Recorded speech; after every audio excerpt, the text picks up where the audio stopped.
안녕하세요. 10월 15일 목요일 아침입니다. 좋은 아침입니다.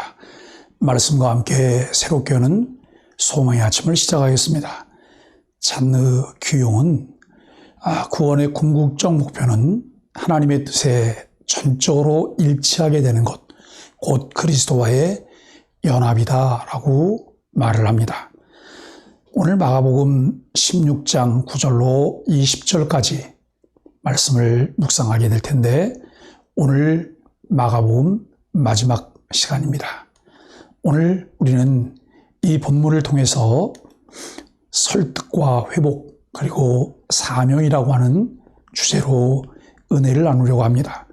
살아계신 예수님이 막달라 마리아에게 보이시고 시골로 가는 두 사람에게도 나타나셨지만 제자들은 그분의 부활을 믿지 않습니다.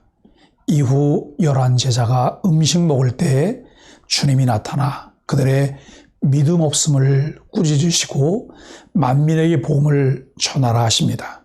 주님이 승천 후 제자들은 말씀을 전파합니다.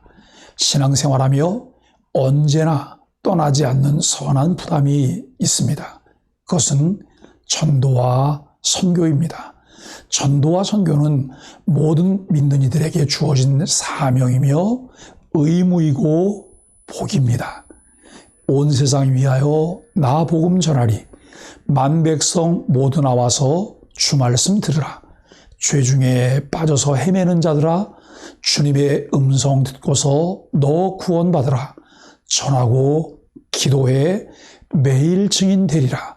세상 모든 사람 다 듣고 그 사랑 알도록. 우리가 하나님 앞에 드리는 찬양이죠. 이렇게 찬양하지만 우리들에게는 여전히 남아있는 과제물이 전도입니다.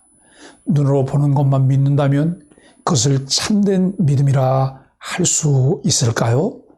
부활은 이성으로 깨달을 수 없기에 오직 믿음으로 받아들일 진리입니다. 7 귀신 들렸던 막달라 마리아는 부활의 주님을 제일 먼저 만나는 영광을 누립니다. 또 부활의 주님은 시골 엠마오로 가는 두 사람에게 나타나십니다. 그 중에 한 사람은 글로바라고 하는 사실을 누가복음 24장을 통해 알게 됩니다. 이들이 부활의 주님을 만난 사실은 제자들에게 전했지만 그들은 믿지 않습니다. 후에 예수님은 11명의 제자에게 직접 나타나 그들의 불신과 완악함을 꾸짖으십니다. 제자들의 불신과 무지는 수차례 나타난 고질적 문제였습니다. 예수님의 관심은 제자들의 믿음에 있습니다. 말씀하신 대로 이루어질 줄 믿는 것이 참된 믿음입니다. 부활신앙은 예수님의 모든 사역과 예언을 확증하는 것이요 복음전도의 핵심입니다. 부활은 사명으로 이어집니다. 마가복음 16장 1절로 8절에 나타난 하나님의 설득 방편은 천사였습니다. 하나님은 천사를 동원해서 절망에 빠져 있는 여인들을 설득하셨습니다. 먼저 간접적인 방식을 취하여 설득하셨습니다. 그런데 오늘 본문은 설득의 방식이 간접적이지 않고 직접적 방식을 취하심으로 나타납니다. 불신앙의 자리에 머물러 있는 사람들에게 직접 찾아가셔서 설득하십니다. 그리고 설득당한 이들에게 관계 회복을 선물하고 곧바로 사명을 부여하십니다. 안식 후 첫날 이른 아침에 부활하신 예수님이 전에 7 귀신 들렸다 회복된 막달라 마리아를 찾아가십니다. 또한 이 놀라운 은혜는 시골로 내려가는 두 사람에게도 주어집니다.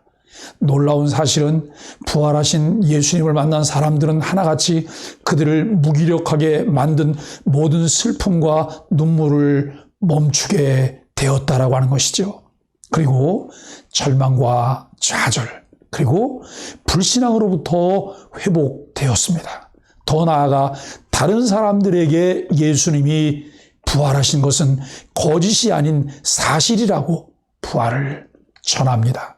기꺼이 하나님 나라의 복음을 전하는 은혜의 통로, 설득의 도구가 되어졌다고 하는 것이죠. 그러나 모든 사람들이 설득당하는 것은 아닙니다. 11절과 13절을 보면 듣고 믿지 아니하니라가 반복해서 나옵니다. 듣고는 과거 분사로서 하나님의 계시의 말씀을 듣다라는 의미입니다. 여기서 말하는 믿지 않는다라는 어떠한 믿음도 갖지 않는다라는 뜻입니다. 무엇을 말하는 것일까요? 부활의 복음이 모든 사람들을 설득하는 것을 강조하고 있습니다. 그러나 좌절할 필요가 없습니다. 왜냐하면 설득하시는 하나님의 은혜는 부활의 복음을 거부하는 이들의 불신앙을 관통해서 지속적이고 반복적으로 파고 들어갈 것이기 때문입니다. 이 부분을 사도행전은 1장 3절에 이렇게 말합니다. 그가 고난받으신 후에 또한 그들에게 확실한 증거로 친히 살아계심을 나타내사 40일 동안 그들에게 보이시며 하나님 나라의 일을 말씀하시니라. 불신앙을 가진 사람들을 설득하는 은혜는 40일 동안 500여 형제에게 일시적 또는 지속적으로 나타내셨음을 고린도전서 15장을 통해 알게 됩니다. 하나님은 어떤 분이실까요? 집요하게 설득하시며 회복의 은혜를 부어주시는 분이시라는 것이죠. 그런 의미에서 신앙은 설득당하는 것입니다. 설득을 통해 회복된 사람들에게 사명이 주어집니다. 그 사명은 온 천하에 다니며 만민에게 복음을 전하는 것입니다.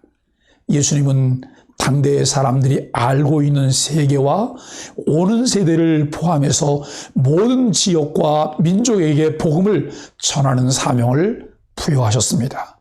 그곳에서 믿는 자에게 세례를 주는 사명을 감당하기를 요구하십니다.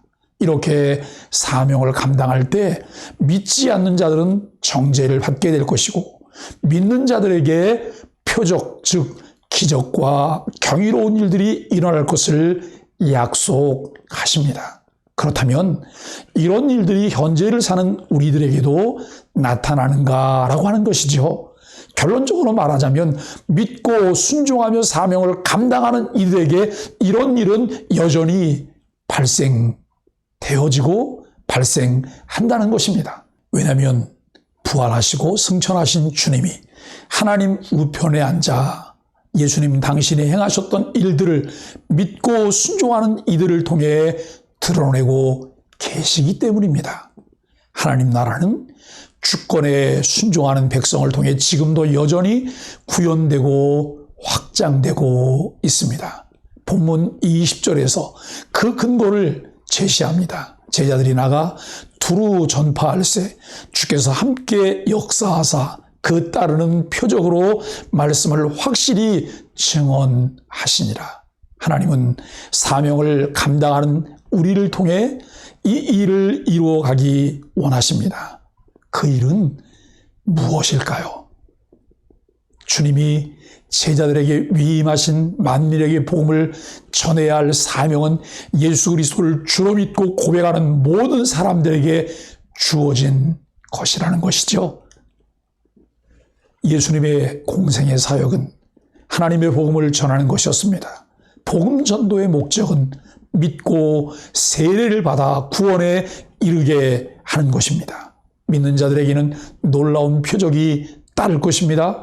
부활 승천하셔서 하나님 우편에 앉아 만물을 다스리시는 예수 그리스도의 이름으로 귀신을 쫓고 방언하며 치유하는 일들이 일어납니다. 우리가 십자가와 부활의 복음을 전할 때 주님은 표적으로 말씀을 확증해 주십니다. 너희는 온 천하에 다니며 만민에게 복음을 전파하라는 주님의 명령을 듣고 있습니까? 우리를 자녀로 부르시고 구원의 은혜를 깨달아 알게 하신 성령님께서 전도의 사명자로 우리를 부르시며 초청하시는 그 음성을 듣고 있습니까?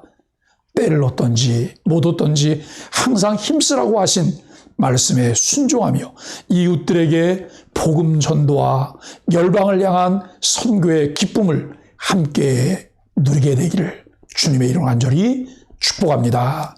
함께 기도하겠습니다. 주님이 사망 권세 깨뜨리고 이미 승리하셨는데도 제자들처럼 완악한 마음으로 믿음 없는 태도를 보이며 부정적인 말과 한탄만 하고 있던 우리를 용서하소서. 쓰러진 자리에서 일어나 부활의 주요 다시 오실 그리스도를 전하는 증인 되도록 성령의 권능을 제게 덧입혀 주소서. 기도하겠습니다.